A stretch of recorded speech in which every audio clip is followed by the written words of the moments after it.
Praise the Lord. கர்த்தரின் பரிசுத்த நாமத்துக்கு ஸ்தோத்திரம். இன்றைக்கு நான் எடுத்திருக்கிற தலைப்பு நீதிமான் யார்? Who is righteous man? இந்த ஒரு விஷயத்தை பத்தி தான் நான் பேச போறேன். செய்திக்கு போறதுக்கு முன்னாடி ஒரு சின்ன ஜெபம் பண்ணுவோம். சர்வ வல்லமை உள்ள எங்கள் ஆண்டவரே இன்றைக்கு நான் எடுத்திருக்கிற தலைப்பு நீதிமான் யார்? அந்த ஒரு விஷயத்தை பத்தி பேச போற ஆண்டவரே, இந்த நீதிமான் யாரா இருப்பாங்க? ஒரு சிலர் மட்டும் தானா, இல்லை எல்லாருமே நீதிமானா? அவங்க எங்கிருந்து வந்திருக்கிறாங்க, எப்படி இருப்பாங்க? பிறந்ததுல இருந்து நீதிமானாக பொறுக்கிறாங்களா, இல்லை நடுவில் பொறுக்கிறாங்களா? ஆண்டவரே, இந்த நீதிமானாக நாங்க என்னென்ன விதிமுறைகளை நாங்க பின்பற்றணும், எதெல்லாம் நாங்க ஃபாலோ பண்ணணும், ஆவியானவரே எங்களுக்கு சொல்லி கொடுங்க ஆண்டவரே. இங்க யாரும் பெரியவங்க சின்னவும் யாரும் கிடையாது ஆண்டவரே, நீங்க மட்டும்தான் பெரியவங்க ஆண்டவரே நீங்க சொல்லி கொடுங்க, நாங்க கற்றுக்கொள்ள போகிறோம் ஆண்டவரே. உங்க கிருபையுள்ள கருத்துல எங்களை நாங்க தாழ்த்துகிறோம், வணங்குகிறோம். எங்கள் ஆண்டவராகிய இயேசு கிறிஸ்து நாமத்தினாலே ஒப்பு கொடுத்து ஜெபிக்கிறேன் என் ஜீவனுள்ள நல்ல பிதாவே. ஆமென், ஆமென், ஆமென். ஸ்தோத்திரம். ஹல்லேலூயா. Praise the Lord. நீதிமான் யார்? இந்த ஒரு தலைப்பு தான் நான் இன்னைக்கு எடுத்திருக்கிறேன். நம்ம ப்ரொஃபெட், கார்டினல், ரெவரல், டாக்டர்னு சொல்லுவோம், இல்லை ஒரு ஜட்ஜுன்னு சொல்லுவோம், லாயர்னு சொல்லுவோம், இல்லைன்னா ஒரு எஸ்பி, டிஎஸ்பி, ஐஏஎஸ் அந்த மாதிரி post like PM, CM example சொல்கிறேன். இவங்களுக்கெல்லாம் அந்த போஸ்ட்டுங்க கொடுக்கறதுக்கு அவங்களோட திறமைக்கு தகுந்த மாதிரி அந்த போஸ்ட்டுங்க டிக்ளேர் பண்ணுறாங்க. இது வேர்ல்ட்லி லைஃப். பட் ஸ்பிரிச்சுவல் லைஃப்ல நீதிமான்னு சொல்லி டிக்ளேர் பண்ற ஒரு இடம் இருக்கு. அந்த இடம் அது எதுன்னு பார்ப்போம். வேதத்துல உள்ளதுதான் நம்ம நம்புறோம். வேதத்துக்கு அப்பாற்பட்டது நம்ம நம்பிக்கை படவே வேண்டாம். வேதத்துல உள்ளதுதான் நம்ம பேச போறோம். வேதத்துல இந்த நீதிமான் யார், அவங்க எங்க இருந்து வராங்க, அவங்க எப்படி இருப்பாங்கன்றது சொல்லி நம்ம பேச போறோம். நம்ம முதல்ல வேத வசனம் படிப்போம். ரோமன்ல 8ஆம் அதிகாரத்துல 30ஆம் வசனம் 33ஆம் வசனம் படிப்போம். ரோமர் அத்தியாயம் 8 வசனம் 30. எவர்களை முன்குறித்தாரோ அவர்களை அழைத்தும் இருக்கிறார், எவர்களை அழைத்தாரோ அவர்களை நீதிமான்களாக்கியும் இருக்கிறார், எவர்களை நீதிமான்களாக்கினாரோ அவர்களை மகிமைப்படுத்தியும் இருக்கிறார். ஆமென். 33 வசனம். தேவன் தெரிந்து கொண்டவர்கள் மேல் குற்றம் சாட்டுகிறவன் யார்? தேவனே அவர்களை நீதிமான்களாக்குகிறார், தேவனே அவர்களை நீதிமான்களாக்குகிறவர். ஆமென். இப்போ நமக்கு தெரிஞ்சிடுச்சு, தேவன் தான் எல்லாருமே நீதிமானாக ஆக்குறாருன்னு சொல்லி. ஸோ அவர் சிலரை மட்டும் முன் குறித்து வச்சிருக்கிறாரு. அவங்கள முன் குறித்து அவங்கள அழைப்பாரு, அழைத்து அவங்கள நீதிமானாக அவர் தான் ஜஸ்டிஃபை பண்றாரு. ஸோ அதனால இப்போ கிளியரா நம்மளுக்கு புரிஞ்சிச்சு, ஓகே, தேவன் தான் நம்மள நீதிமானாக மாத்துகிறாருன்னு சொல்லிட்டு, நம்மள அழைக்கிறாருன்னு சொல்லிட்டு. சரி, ஏன்னாக்கா வேதம் சொல்லுது, உலக தோற்றத்துக்கு முன்பாகவே தேவன் தமக்காக சிலரை முன்குறித்து இருக்கிறார். அது நம்ம வாசிப்போம். எபேசியன் 1ஆம் அதிகாரம் 4ஆம் வசனம் படிப்போம். 1:4. எபேசியர் 1:4. தமக்கு முன்பாக நாம் அன்பில் பரிசுத்தம் உள்ளவர்களும் குற்றம் இல்லாதவர்களுமாய் இருப்பதற்கு அவர் உலக தோற்றத்துக்கு முன்னே கிறிஸ்துவுக்குள் நம்மை தெரிந்து கொண்டபடியே. ஆமென், ஆமென். சோ அந்த மாதிரி பரிசுத்தமா இருக்கணும், உண்மையா இருக்கணும். அவங்கள ஆண்டவர் தெரிந்து கொண்டு அவங்கள நீதிமான்னு சொல்லி அழைக்கிறாரு. அதுக்கப்புறம் அவங்கள முன் குறித்து வைத்திருக்கிறார். இந்த மாதிரி சிலரை முன் குறித்து வைத்திருக்கிறார். அதனால ஜான் 15:16 படி தேவன் தன்னோட சீஷர்கள்ட்ட பேசுறக்குள்ளோ, நீங்கள் என்னை தெரிந்து கொள்ளவில்லை, நான் தான் உங்களை தெரிந்து கொண்டிருக்கிறேன்னு பேசியிருக்கிறாரு. ஸோ அதனால தேவன் தான் நம்மளை ஆராய்ந்து அவர் தான் சொல்வார் நீதிமானா இல்லையா, ஆனா பரிசுத்தமா இருக்கணும்னு சொல்லிட்டு. ஸோ இந்த மாதிரி இருக்கிற பட்சத்துல அவர் தெரிந்து கொண்டார், நம்மளை அழைத்திருக்கிறார், நம்மளை நீதிமானாக அவர் சொல்லி இருக்கிறார். ஸோ அந்த ஒரு நீதிமானை யார் யாரெல்லாம் ஆக போறோம்ன்றது நம்ம பார்ப்போம். ஸோ எப்படி நீதிமான் பிறக்கிறார் அது முதல்ல பார்ப்போம். ஏன்னா நிறைய பேருக்கு இந்த நீதிமான் செப்பரேட்டா இருக்கிறாங்களா, இவங்களே டிக்ளேர் பண்ணிக்கிறாங்க. இப்போ நம்ம ப்ரொஃபெட், நான் டாக்டர், நான் ஐஏஎஸ், நான் ஐஜி, அவங்க தனக்கு தானே சொல்ல முடியாது இல்லையா. ஆனா நம்மள யாராவது ஒருத்தர் சொல்லி அந்த பதவி, அந்த போஸ்ட் கொடுத்தா தான் உண்டு. இப்போ நீ ஒண்ணுமே பண்ணாம நான் ஐஜின்னு சொல்லிட்டு உட்காந்தாக்கா அது அது எப்படி அதை வந்து அக்செப்டே பண்ண முடியாது இல்லையா? அதே மாதிரி தான் வேர்ல்டு ஸ்பிரிச்சுவல் லைஃப்ல வந்து ஆன்மீக உலகத்துல தேவன் டிக்ளேர் பண்ணுவாரு நீங்க நீதிமானா இல்லையான்னு சொல்லி. ஸோ அந்த குறிப்பிட்ட நபருக்கு சில குவாலிட்டிஸ் இருக்கும். ஆனா நம்ம ஆண்டவராகிய இயேசு கிறிஸ்து தேவனுக்கு வந்து முன்பாக அவர் வந்து சிலரை மட்டும் குறிப்பாக நீதிமான ஆக்கல, எல்லாரையுமே நீதிமானாக ஆக்கியிருக்கிறாரு இயேசு கிறிஸ்து. ஸோ ஆனா தேவன் வந்து எப்படிப்பட்ட ஜனங்களை வந்து அவர் தேர்ந்தெடுக்கிறார் பாருங்க, என்ன மாதிரி குவாலிட்டியான ஜனங்களை வந்து அவர் நீதிமானாக ஆக்குறாருன்னு பாருங்க. ஏன்னா உலகத்துல யாருமே உத்தமனும் நீதிமானும் கிடையாது. ஸோ நம்மளே மாத்திக்கினாதான் உண்டு. அந்த நீதிமானுக்கு இவ்வளவுதான் ஏஜ் லிமிட் எல்லாம் கிடையாதுங்க. இப்போ வந்து இந்த ஏஜுக்குள்ளதான் இப்போ ரிட்டையர்மெண்ட்னு ஒரு ஏஜ் இருக்கு, 55+ ரிட்டையர்மெண்ட் லைஃப். ஆனா நீதிமானுக்கு வந்து ஏஜ் லிமிட்டே கிடையாது. நீதிமான 60 வயசுலயோ வரலாம், 80 வயசுலயோ வரலாம். மோசஸ் பாருங்க 80 வயசுல அவர் அழைக்கிறாரு. ஸோ நோவாக்கு பாருங்க 500 வருஷத்துக்கு அப்புறம் தான் அவரு நீ தான் நீதிமானா இருக்கிற நோவா, உனக்கு ஒரு வேலையை கொடுக்குறேன்னு சொல்றாரு. ஸோ அந்த மாதிரி ஒரு ஏஜ் லிமிட்டே இல்லை. அந்த ஒரு பதவியை நம்ம ரிசீவ் பண்ணணும், தேவன்கிட்ட இருந்து இடம் பிடிச்சி அந்த பதவியை ரிசீவ் பண்ணணும்.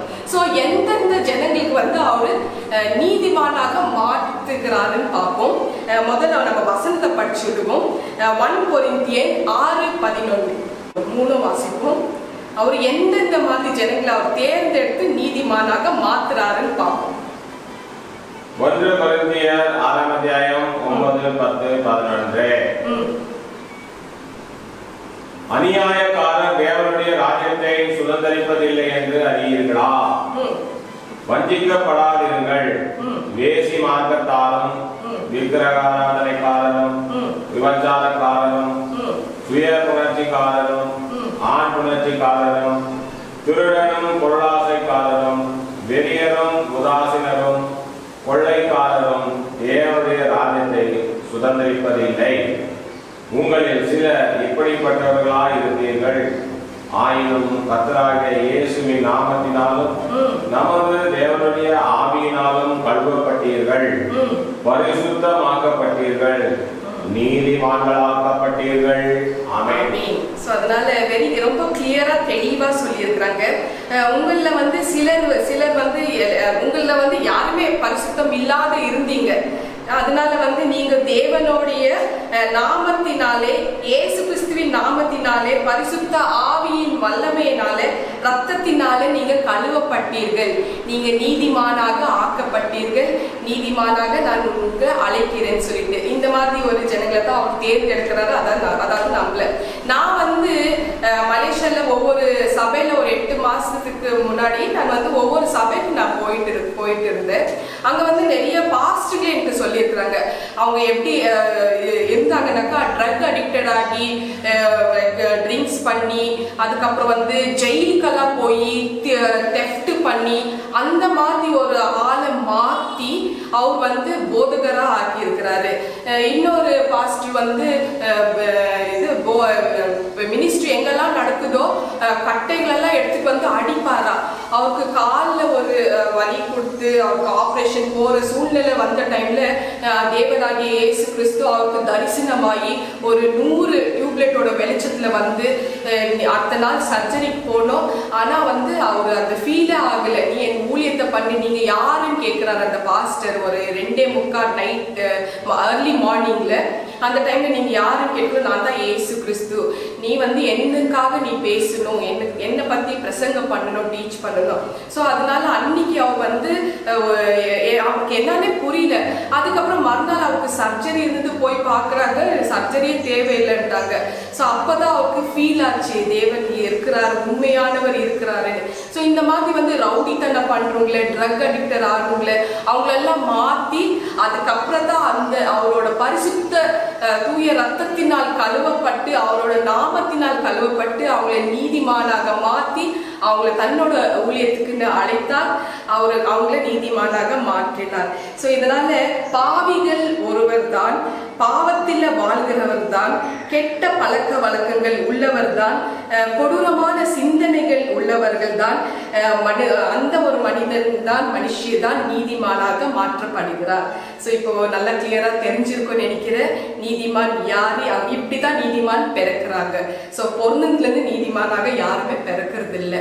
ஸோ இந்த மாதிரி ஒரு விஷயத்துல வந்து அவரோட ரத்தத்தினால் கழுவப்பட்டவர்களை டிக்ளேர் பண்றாங்க நீதிமானாக மாத்தி, அந்த நீதிமான் நம்ம வந்து அந்த ஒரு குவாலிட்டியை வந்து கடைசி வரைக்கும் கடைப்பிடிக்கணும்.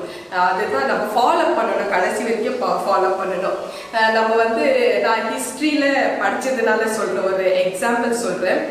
ஒரு பாஸ்டர் வந்து அவரு ரொம்ப அமெரிக்கால அவர் ரொம்ப ஹீலிங் மினிஸ்ட்ரியில ரொம்ப புகழ் வந்த ஒரு பாஸ்டர். அவரோட நேம் வந்து ஓரல் ராபர்ட்னு நீங்க கேள்விப்பட்டிருப்பீங்க. 1940s அவர் ஒவ்வொரு மினிஸ்ட்ரியில அவரோட டெஸ்டிமனி தான் சொல்லுவாராம். ஒவ்வொரு மினிஸ்ட்ரியிலும் அவரோட டெஸ்டிமனி இல்லாம மெசேஜே கொடுக்க மாட்டாரா. ஸோ அந்த மாதிரி இருக்குள்ள அவருக்கு என்ன அந்த மாதிரி ஒரு டெஸ்டிமனி, அவங்க அம்மா வந்து வயிற்றுல அவங்க குழந்தையா இருக்கிறக்குள்ளோ, வயிற்றின் கருவுல அவங்க அம்மா வயிற்றுல இருக்கிறக்குள்ளோ 9 மாசம் பூர்ண கர்ப்பிணி ஆகும். அவங்க வந்து தேவனை பத்தி ப்ரீச் பண்ணுவாங்க.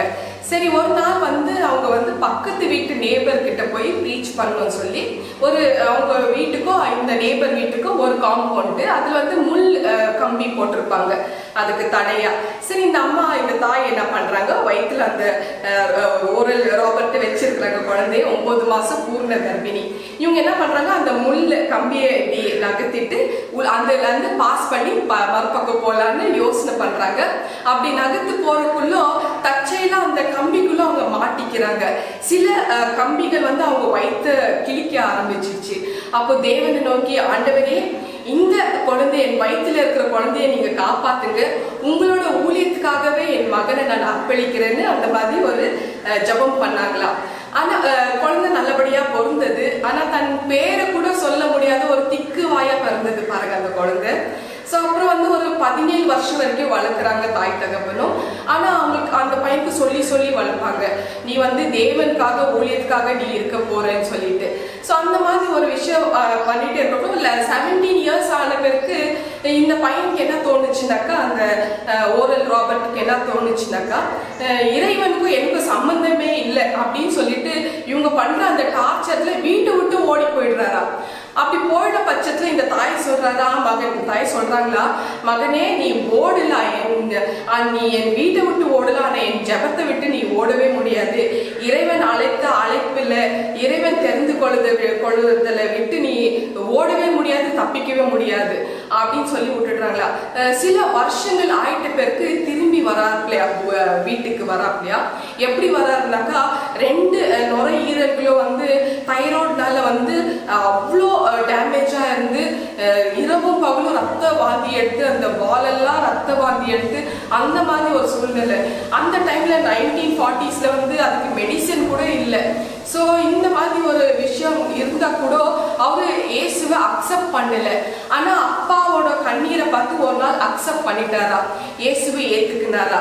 ஸோ திடீர்னு ஒரு நல்ல ஒரு செய்தி வந்ததா, இந்த மாதிரி ஹீலிங் ஜெபம் கூட்டம் ஒன்று நடக்க போகுதுன்னு. ஸோ அதை கேட்ட உடனே இவங்க 3 பேரும் போறாங்களா, அப்பா அம்மா ஓரல் ராபர்ட் 3 பேரும் போறாங்களா. ஸோ அந்த மேடைக்கு வந்து அந்த மகனை கொண்டு வந்து நிறுத்துறாங்களா. அங்க பாஸ்டர் வந்து அந்த மகன் மேல தலையில கையை வச்சு இப்படி ஜெபம் பண்றாரா, நுரையீரல்ல வாட்டி வதுக்கிற பொல்லாத பிசாசை வெளியில வான்னு சொல்லி. உடனே பாருங்க அற்புதங்கள் எப்படி நடக்குதுன்னு. ஆவியானவரின் வல்லமை, இயேசு கிறிஸ்துவோட வல்லமை அவர் மேல இறங்கி வந்ததா. ஒரு புதிய நுரையீரல் வைத்த மாதிரி ஒரு ஃபீல் ஆச்சு, அனுபவம் ஆச்சா. அப்படியே எந்திரிச்சு ஓடுறாரா, திக்குவாய் மாயமா மறைந்ததா.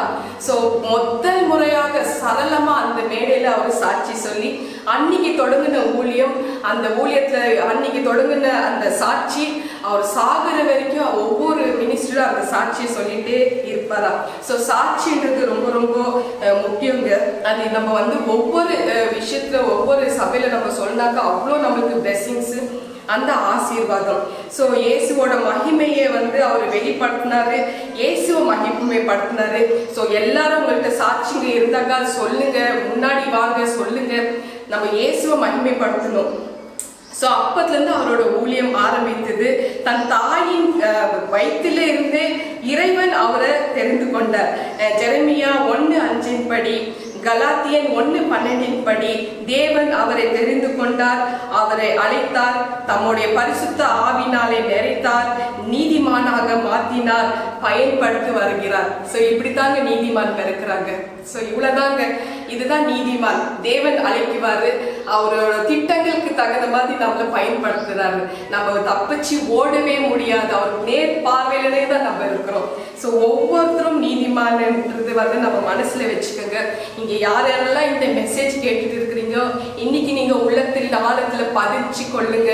நீங்க மனசுல சொல்லுங்க, நான் நீதிமான்னு சொல்லுங்க. ஏன்னா உங்களை தேவன் தெரிந்து கொண்டிருக்கிறார், அவர் அறிந்து கொண்டிருக்கிறார், அவர் உங்களை முன்குறித்து இருக்கிறார்.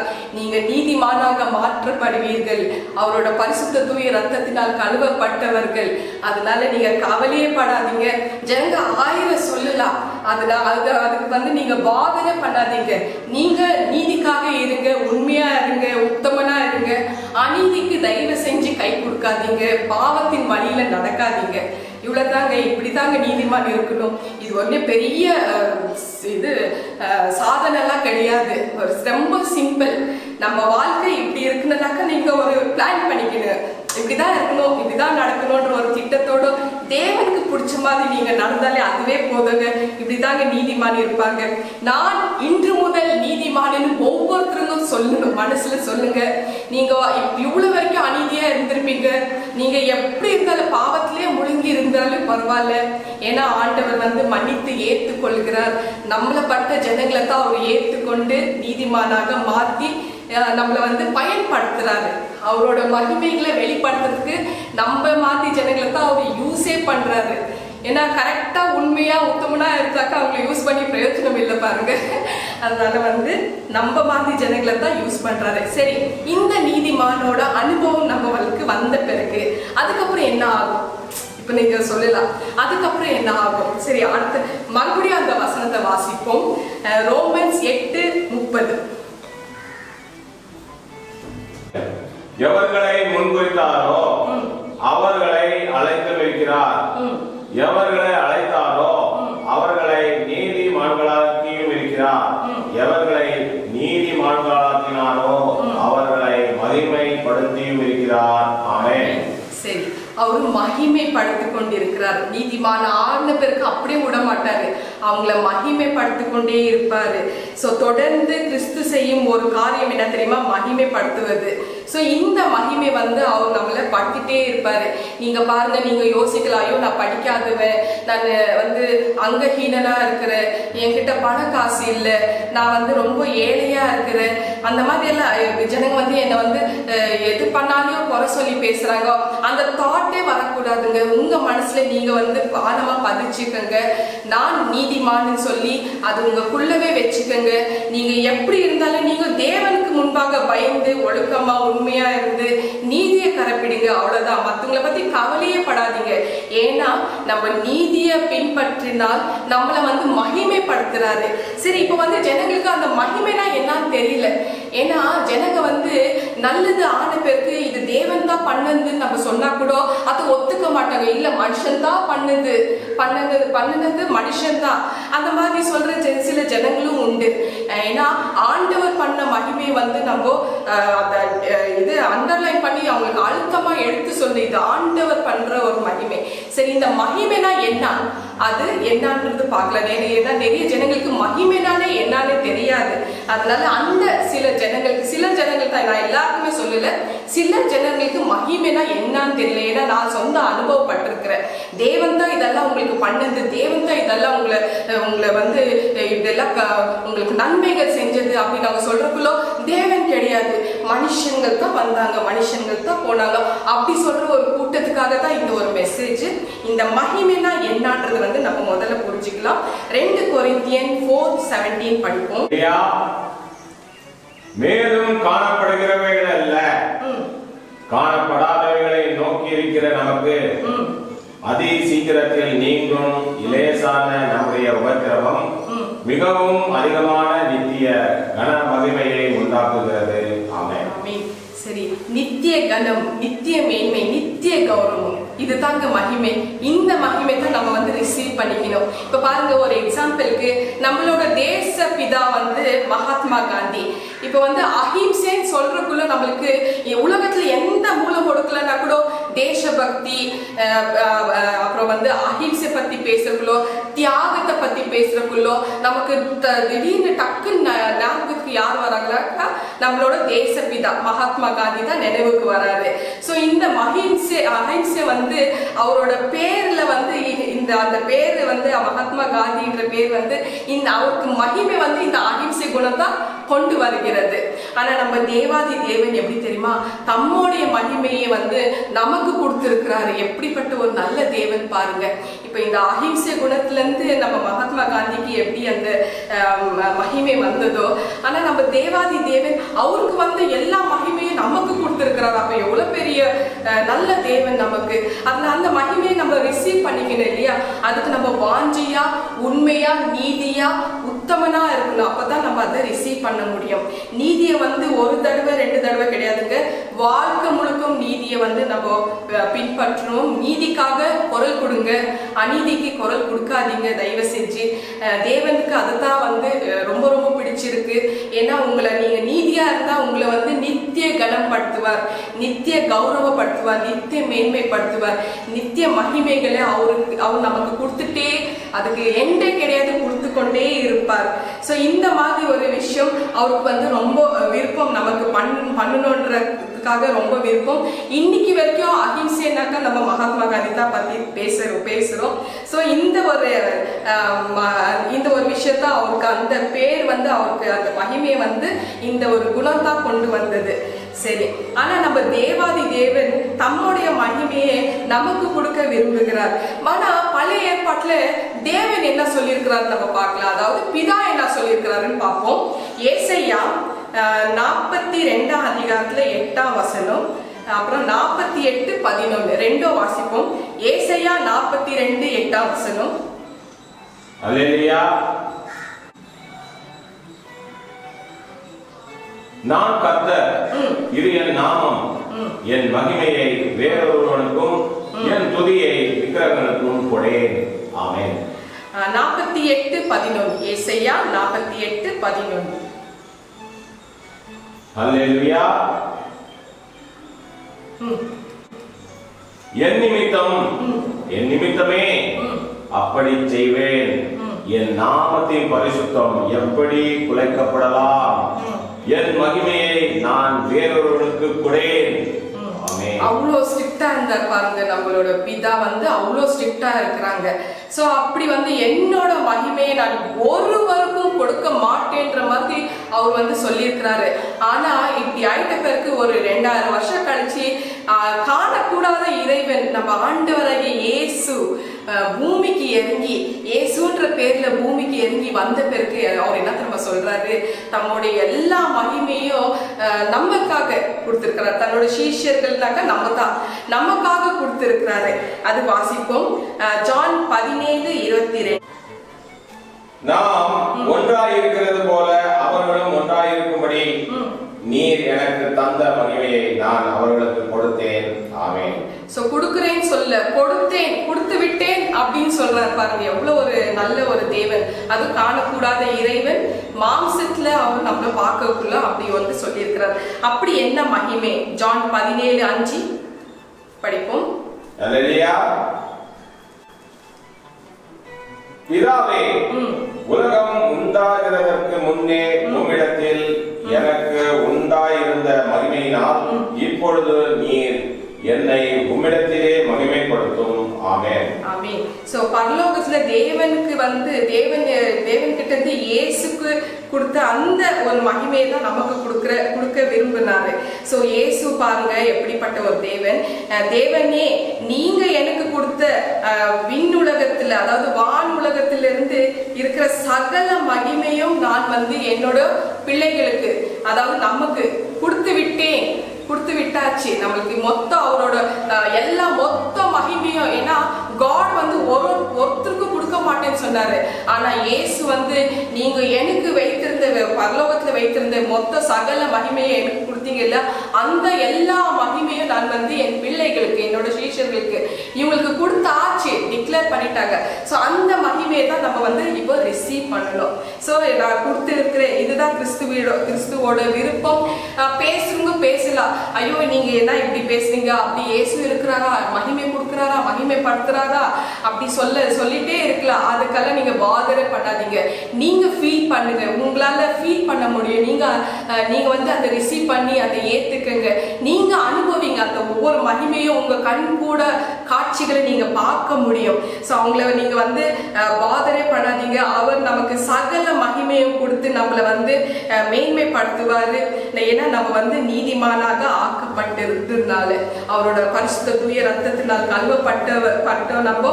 ஸோ நமக்காக அவர் தன்னோட மகிமையை கொடுத்திருக்கிறாரு. நான் வந்து என்னோட சொந்த அனுபவத்தை ஒரு 2-3 சொல்ற பாருங்க. நாங்க மலேசியால வந்து போன வருஷம் இருக்கிறக்குள்ள எங்க பக்கத்து வீட்டு நேபர் ஒரு பெரிய தலைமை போதகர். அவரு வந்து ஒரு பக்கத்துல வந்து மினிஸ்ட்ரி பண்ணணும், அதனால வந்து அவங்க பேக்கிங் எல்லாம் பண்ணிட்டு கிளம்புறாங்க. நான் ஒரு 2 வாரத்துக்கு பாருங்க நாங்க இந்தியால வந்துட்டு இருக்கிறேன். சரி, இப்போ வந்து இவங்க மினிஸ்ட்ரி பண்ண போனோம், அதுக்கு ஃபிளைட்டுக்கு அங்க வந்து ஏதோ பர்ச்சேஸ் பண்ணணும்னு தோணுது. அவங்க வந்து தேடி பாக்குறாங்க, அவங்க வாலெட் காணோம். ஸோ வாலெட் காணோன்றதுக்குள்ள வந்து பக்கத்துல கூட கூட்டிட்டு போறதுக்கும் வந்து அந்த பர்ச்சேஸ் எல்லாம் முடிச்சுட்டு, சரி அவங்க வந்து காணம் கிடைக்கல, வாலெட் கிடைக்கல, அந்த கூட வந்து ஒரு ஹெல்ப் பண்ணியிருக்கிறாரு. சரி, இப்போ மினிஸ்ட்ரி ஒரு 4 நாள் அங்கே மினிஸ்ட்ரி நடக்குது. அவர் வந்து ஒரு 10-11 ஆவிக்குரிய சபையில போய் மினிஸ்ட்ரி பண்ணதை அவங்க அனௌன்ஸ் பண்றாரு. இந்த மாதிரி என்னோட வாலெட் கார்டும் யாருக்காவது கிடைச்சாக்கா என்கிட்ட கொடுங்க. ஏன்னா அது ஒரு 30 வருஷமா அவர் வச்சிருக்கிறாரு பாருங்க. ஒரு 25 கார்டு வச்சிருப்பாங்க. அவரது ATM, debit card, credit card, IC, passport, Aadhaar card, குடும்ப அட்டை எல்லாமே அதுல தான் இருக்கு. ஹஸ்பண்ட் அண்ட் ஒய்ஃப் 2 பேரும் அவரோட மொத்த டீட்டெயில்ஸ் அதுல இருக்கு. 30 வருஷமா வச்சிருக்கிறாங்க. சரி, இப்போ வந்து ஒரு அது மினிஸ்ட்ரிலாம் முடிஞ்சு ஒரு 4-5 நாள் கழிச்சு அவங்க மறுபடியும் மலேசியாவுக்கு வந்துடுறாங்க. வந்துட்ட பிறகு அப்போ 10 நாள் ஆச்சு, இன்னும் கிடைக்கல. அப்போ எங்க ஹஸ்பண்ட் சொன்னாரு, சுமிதா வந்து தியானம் பண்ணுவா, அவள்கிட்ட நீங்க சொல்லுங்க, கர்த்தர்கிட்ட கேட்டு அவ சொல்லுவான்னு சொல்லி. ஸோ உடனே அவர் எனக்கு ஃபோன் அடிச்சு, இந்த மாதிரி தொலைஞ்சு போச்சுமா, எனக்கு எப்படியாச்சும் எங்க இருக்குதுன்னு சொல்லுமான்னு சொல்லி. சரி, அதுக்கப்புறம் நான் தியானம் பண்ணி ஆண்டவர்கிட்ட கேட்டாக்கா, அவர் வந்து ஒரு பாதாம் கலர் ஹேண்ட்பேக்ல அந்த பர்ஸ் வந்து ரொம்ப பெருசு பவுச் ஹேண்ட்பேக், அதுல ஒரு 7 ஜிப்பு இருக்கும். ஸோ அதுக்குள்ள அவர் எடுத்து அந்த பர்ஸை பார்க்குறாரு. அந்த மாதிரி ஒரு விஷன் காமிச்சாரு. ஸோ உடனே நான் வந்து அவர் அப்பா தான் கூப்பிடுவேன். அப்பா, நீங்க ஏதாவது பாதாம் கலர் ஹேண்ட்பேக் வாங்கினீங்களா? ஆமாம்மா, நான் டிராவல் பண்றதுக்காக அந்த டிராவல் பேக் வாங்கினேன். அப்போ நீங்க அந்த ஜிப்ல ஒவ்வொன்றா நீங்க நிதானமா ஓபன் பண்ணி பாருங்க, அதுல தான் இருக்குன்னு. ஸோ ஆனா ஓபன் பண்ணி பார்த்தா ஆனா அதுல தான் இருந்திருக்கு பாருங்க. ஸோ இந்த மாதிரி அவர் வந்து நம்மளை வந்து மகிமைப்படுத்துவார். ஒவ்வொரு வார்த்தையிலும் மகிமைப்படுத்தி கொண்டே இருப்பார். நான் வந்து 8 மாசமா மலேசியாவுக்கு வந்து 9 வருஷம் ஆச்சு. ஆனா நாங்க ஆண்டவரை அக்செப்ட் பண்ணது செப்டம்பர் 14, 2019 தான் நான் அக்செப்ட் பண்ண, முழுசா கமிட் ஆகி நான் அக்செப்ட் பண்ணிக்கினேன். ஸோ அன்னில இருந்து எனக்கு ஒவ்வொரு மகிமைகளை வந்து எனக்கு காமிக்க ஆரம்பிச்சாரு. அவர் என்னை நித்திய கனப்படுத்தி, நித்திய மேன்மைப்படுத்தி, நித்திய கௌரவப்படுத்துறாரு. ஸோ ஒவ்வொரு சபையில நான் அவங்க கூட போறக்குள்ளும், அந்த தலைமை போதகர்கள் கூட போறக்குள்ளும் என்னோட சாட்சி தான் நான் சொல்லுவேன். நான் அந்த சாட்சியை சொல்லி அந்த ஜனங்களுக்கு வந்து ஆண்டவரை மகிமைப்படுத்துவேன். ஸோ இந்த விஷயத்த வந்து ஒரு சபையில நான் சொல்றக்குள்ளும் ஒரு 60 வயசு ஒரு பிரதரு, அவரு வந்து வந்தாரு. சாட்சி முடிஞ்ச வந்து என்கிட்ட பேச வந்தாங்க, ஜனங்க பேச வந்தாங்க. அப்போ அவர் சொன்னாரு, அம்மா உங்க சாட்சி ரொம்ப நல்லா இருக்கு, என்னோட சாட்சி நீங்க கேட்கலாம், சுமிதா நித்திய ஜீவன் கேஎல் சுமிதா டெஸ்டிமனி நீங்க போய் பார்த்தீங்கன்னாக்கா அதுல என்னோட சாட்சி நான் சொல்லியிருப்பேன். ஸோ அந்த ஒரு சாட்சி தான், பரலோக தரிசனம் கழிச்சு தேவன்கிட்ட நான் பேசுனதெல்லாம் அதுல நான் பேசியிருப்பேன். சரி, இந்த மாதிரி ஒரு விஷயத்துல வந்து அவர் வந்து என்கிட்ட வந்து, நீ 2-3 மணி மத்தியானம் நூனு ஆண்டவரோட கூட வந்து படியேறி நீ பரலோகத்துக்கு போனீங்களே, உங்க கைத்தால புடிச்சிட்டு போனாங்கன்னு. ஆமா, கைத்தா புடிச்சிட்டு போனாங்க. சரி, அப்ப அவரு அவ்வளோ கவனமா கவனிச்சு அந்த கையை என் தலை மேல வச்சு ஜெபம் பண்ணுவாரு. என்ன ஆச்சரிய பாருங்க, அவருக்கு எவ்வளவு ஒரு நம்பிக்கை பாருங்க. அதுதாங்க நான் பண்ண முதல் ஜெபம். அப்போ நான் வந்து சரி அந்த கையை வச்சு நான் ஜெபம் பண்ணேன். அப்படியே ஆவியில நிறைந்து ஜெபம் பண்ணக்குள்ள பரிசுத்த ஆவியானவரின் வல்லமை அவர் மேல இறங்க ஆரம்பிச்சது. அப்படியே ஃப்ளோல நான் சொன்னேன், உங்க வலது காலில் நரம்பு வந்து இழுத்து பிடிச்சிருக்கிற இது வந்து நீ குணமாக்கணும் ஆண்டவரேன்னு சொல்லிட்டு வந்து நான் ஒரு ஜெபம் பண்ணேன். ஜெபம் பண்ணி முடிச்ச பிறகு அவர் 60 வயசு, அவர் என்ன அம்மா தான் கூப்பிட்டாரு. அன்னைக்கு இப்போ வரைக்கும் அம்மா தான் கூப்பிடுறாரு. ஸோ அவர் சொல்றாரு, ஜெபம் எல்லாம் பண்ணி முடிச்ச பிறகு சீக்கிரமா அந்த சுளுக்கு இருக்கிற அந்த நரம்பு, வலது காலில் வலி கொடுக்குற அந்த நரம்பு சுளுக்கு நீங்க குணமாக்கி சுகமாக்குங்க ஆண்டவரேன்னு, இயேசுவின் நாமத்தினாலே சுகம் கொடுக்க ஆண்டவரே, கொடுத்ததுக்காக நன்றி சொல்லி ஒரு ஜெபம் பண்ண உடனே அவருக்கு வந்து ஜெபம் முடிச்ச பிறகு அவர் சொல்றாரு, ஆமாம்மா எங்க வலது காலில் வந்து நரம்பு சுளுக்கி இருக்கு, டாக்டர்கிட்ட போனக்குள்ள என்ன வந்து சர்ஜரி பண்ணணும்னு சொன்னாங்க. ஆனா என்ன டெஸ்ட் பண்ணி சுகர் இருக்கிறதுனால சர்ஜரி பண்ணலமா. அவன் எவ்ரி சண்டே சர்வீஸ்ல அவர் சூட் தான் போட்டு வர்றாரு. அந்த சூட்டுக்கு தகுந்த மாதிரி ஷூ போடுறதுனால அவரால் ஷூ போட்டுட்டு நடக்க முடியல. அவ்வளோ வலி வேதனை தாங்கி தான் நடப்பாரு. ஸோ அவருக்கு வந்து ஜெபம் பண்ணி முடிச்ச பிறகு அப்படியே ஒரு ஷவர் வந்து அவருக்குள்ள இறங்கின மாதிரி ஃப்ளோ ஆச்சா. அவர் சாட்சி சொன்னார், நடந்தாரு, ஃப்ரீயா, வலி இருக்குல்லையா, அந்த ஷூ கால் போட்டிருக்கோம், வலியே தெரியலையா அவருக்கு. ஸோ அவர் சொன்னார், நீங்க ஒவ்வொருத்தருக்கு மேல நீங்க கை வச்சு தலையில கை வச்சு ஜெபம் பண்ணா அவங்களுக்கு வலி வேதனை ரிலீஸ் ஆகும், விடுதல் ஆகும், ஹீல் ஆகும். நீங்க வந்து அப்படி தொடர்ந்து நீங்க பண்ணிட்டே இருங்க. ஏன்னா உங்களோட கையை வந்து வலது கையை ஆண்டவரை இயேசு கிறிஸ்து கைப்பிடிச்சு நடந்து கூட்டிட்டு போயிருக்கிறாரு. ஸோ இந்த மாதிரி சுமிதா டெஸ்டிமனி நித்திய ஜீவன் கேள்வி போட்டாக்கா அதில் நான் பேசியிருப்பேன், அதில் பார்த்துக்கங்க. ஸோ இப்போ இப்படி வந்து ஒவ்வொரு விஷயத்தையும் என்னை வந்து அவர் மகிமைப்படுத்துறாரு, அவரோட மகிமையை வெளிப்படுத்துறாரு. ஸோ என்னை பயன்படுத்திட்டு வந்துட்டு இருக்கிறாரு. அவர் அம்மாவுக்கு வந்து ஒரு 2 வருஷமா உயிர் இழுத்துட்டு இருக்கு பாருங்க. தேவன் வந்து என்கிட்ட வந்து பேசுறாரு, ஆண்டவர் நீ போய் அந்த மகளோட தலையில கை வச்சு ஜெபம் பண்ணு, நான் கூட்டிட்டு போகணும்னு சொல்லி. ஆண்டவர் வந்து நீங்க யாரும் யோசிக்கலாம், இப்படிலாம் பேசுறாருன்னு. ஆமாங்க பேசுறாரு. அவர் ஒரு நண்பன் போல, ஒரு தகப்பன் போல நம்ம கூட பேசுறாரு. நான் 3 மணி எவ்ரிடே தியானம் இருக்கிறப்பல அவர் பேசுறாரு. எனக்கு வந்து புரியாதது பிக்சர் மாதிரி, விஷன் மாதிரி காமிக்கிறாரு. யாரு நம்பட்டும் நம்பாத போட்டோ எது எனக்கு கவலையே இல்லை. ஆனா நான் ரசிச்ச அந்த இயேசுவை, நான் ருசிச்ச அந்த இயேசுவை என்ன மகிமைப்படுத்தி, என்ன நித்திய கனப்படுத்தி, கௌரவப்படுத்தி, என் இயேசு பத்தி ஒவ்வொரு சபையில நான் சொல்லிட்டு தான் இருப்பேங்க. அதே மாதிரி அந்த தாய் போய் அந்த தாய் தலைமையில கை வச்சேன். யாருமே கிறிஸ்துவ கிடையாதுங்க, எல்லாமே இந்து மதத்துக்காங்க. இயேசுவை அறியாத குடும்பத்துல பொருந்துவங்க தான். ஆனா தேவன் வந்து தேர்ந்தெடுக்கிறார் பாருங்க. நான் போய் ஜெபம் பண்ணிட்டு வரேன், அப்பதான் தெரியுது அந்த அம்மா வந்து ஆண்டவரோட பாடல் புக்கை வந்து தலைமாட்டில் வச்சு படுக்கிற ஒரு நல்ல ஒரு அற்புதமான ஒரு தாய், நல்ல ஒரு தாய், அன்பான தாய். அவங்கள கொண்டு போகணும்னு சொல்லிட்டு அவர் வந்து ஏன்னா ரொம்பவே படிக்கல கஷ்டமா பட்டு இருக்காங்க. சரி ஜெபம் பண்ணி நாங்கள் பண்ணி முடிச்சோட வீட்டுக்கு வரோம். அப்புறம் ஒரு கால் வந்தது, அவங்க பேத்தியோட கால், பாட்டி இறந்துட்டாங்கன்னு. சரி இதுதான் தேவனோட திட்டம். ஸோ இந்த என்னோட கை வந்து ஒவ்வொரு தலையில வச்சு ஜெபம் பண்றதுக்குள்ளோ விடுதலை ஆகுதுங்க. அசுத்தாவி இருந்தாலும் விடுதலை ஆயிட்டு அப்படியே ஓடுதுங்க. ஸோ ரிலீஸ் ஆகுது. அவங்க டெலிவரன்ஸ் வந்து அவங்களுக்கு வந்து ஒரு விடுதலைக்கு உண்டான ஒரு ஜெபம். ஸோ இப்படி வந்து நம்ம தொடர்ந்து நம்ம ஆவிக்குள்ள ஆகி கர்த்தரை வந்து மகிமைப்படுத்தணும். அவர் நம்மளை மகிமைப்படுத்துற மாதிரி நம்மளையும் அவர் வந்து நித்திய மகிமைப்படுத்துறாரு. ஏன்னா அவரோட சகல மகிமையும் தேவன் கிட்ட இருந்து இயேசு கிறிஸ்து வாங்கி, இந்த இயேசு கிறிஸ்து அவரோட பிதாக்கிட்ட இருந்த அந்த மகிமையை நமக்கு கொடுத்திருக்கிறாரு, கொடுத்து விட்டார்.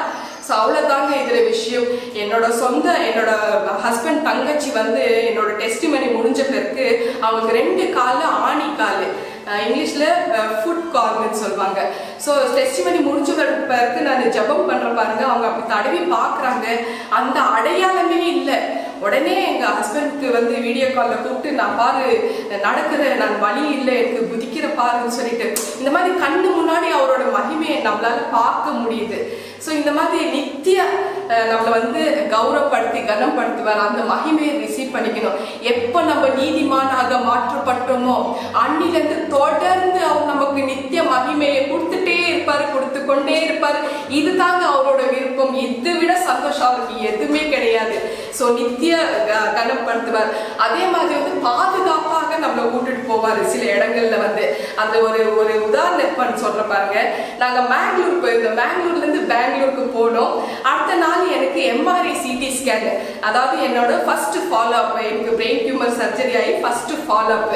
அந்த எம்ஆர்ஐ சிடி ஸ்கேன்ல ஒரு 45 நிமிஷம் உள்ள போகணும் என்னோட தலை. ஆனால் இன்ஜெக்ஷன் எதுவும் கொடுக்க மாட்டாங்க, சுய நினைவு இருக்கணும். அது வந்து ஒவ்வொரு நரம்பை வந்து ஸ்கேன் எடுக்கும் அந்த ரேடியேஷன். அவ்வளோ பயங்கரமான ஒரு சவுண்டு.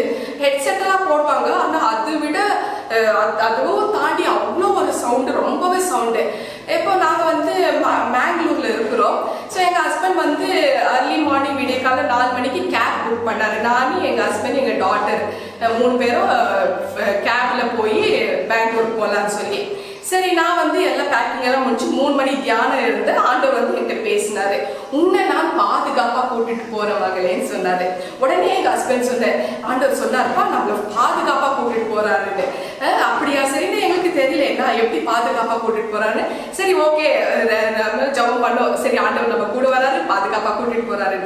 4 மணிக்கு அவர் வந்தார். யாரு? கேப் டிரைவர் வந்தாரு. கூட இன்னொரு பேசஞ்சர் ஒரு ஆளை கூட்டிட்டு வராரு. அவங்க மேல எங்களுக்கு நம்பிக்கை வரல, ஒரு ட்ரஸ்டே வரல.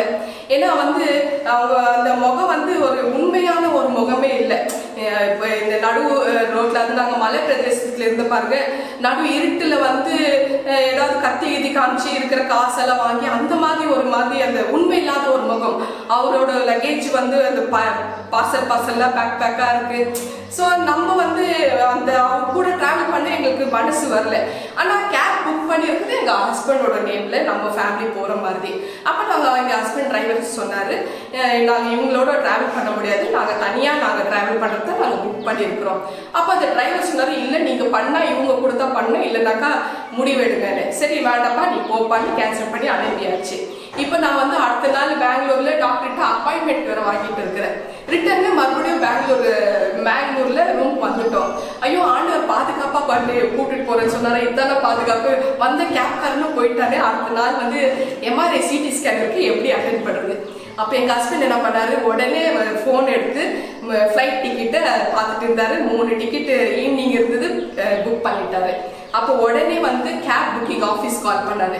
இந்த மாதிரி உங்கள் டிரைவர் வந்து இன்னொரு பேசஞ்சரோட வந்து எங்களை அவங்க கூட டிராவல் பண்ணுன்னு சொன்னாங்க.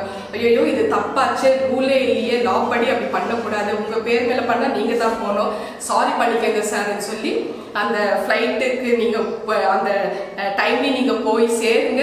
நீங்கள் ஃப்ளைட்லேருந்து இறங்கின உடனே எங்கள் கேப் நாங்கள் அனுப்பி விடுவோம், உங்களை ஃப்ரீயாக கூட்டிகிட்டு போய் உங்கள் ஹோட்டலுக்கு நாங்கள் விடுறோம், உங்கள் காசு நாங்கள் மொத்தமாக ரிட்டர்ன் பண்ணிடுறோம். அந்த மாதிரி எல்லாமே வந்து நன்மைக்கு தான். ஸோ நல்லா சேஃபாக பாருங்கள். ஈவினிங் எங்களுக்கு ஃப்ளைட் இருந்தது, வந்தோம், ஏர்போர்ட்டில் இருந்தோம், அவங்க கேப் வந்துச்சு, எங்களை ஹோட்டலுக்கு கூட்டின்னு போனாங்க.